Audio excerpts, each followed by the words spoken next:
Muraho neza nshuti zanjye aho muri hose abo mfite Ikinyarwanda ndabasuhuje amahoro y'Imana abane namwe. Ni Pascaline nanone ugarutse nje kubaririmbira indirimbo yitwa mbese urukundo rw'Imana yacu. Indirimbo ni nziza iraza kubanyura benshi ndabizi ko murayizi, dufatanye kuyiririmba.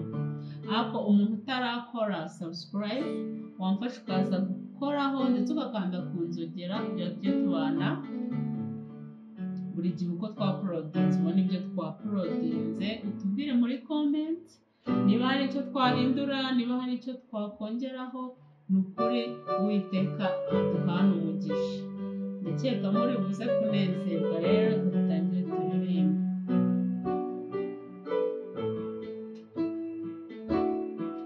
Mbese urukundo rw'Imana yacu ntawarondora uko rungana, rusumba ukwezi, rusumba izuba, kandi ikuzimu rugerayo. Watumye Yesu za misi yacu, windushya turuhure,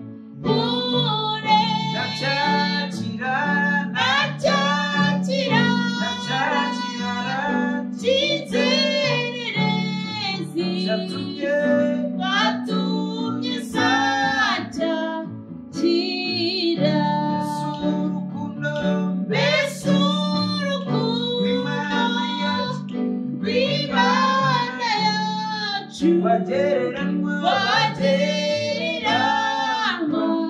n'iki? Ijuru n'isi baruririmbe kugeza iteka ryose.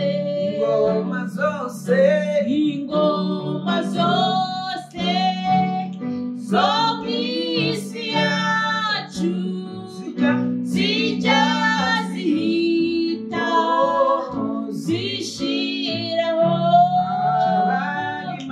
abanga Imana nibayisenge bazapfa bose be kwibukwa.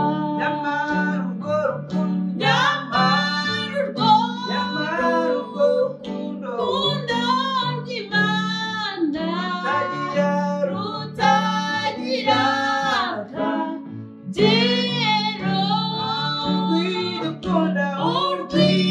Urwidukunda n'abari mw'isi nirwo rutazashira. Mbese urukundo rw'Imana yacu wagereranywa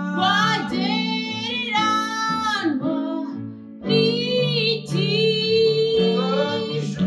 Ijuru n'isi baruririmbe kugeza iteka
wambambirwe ku musaraba, uwo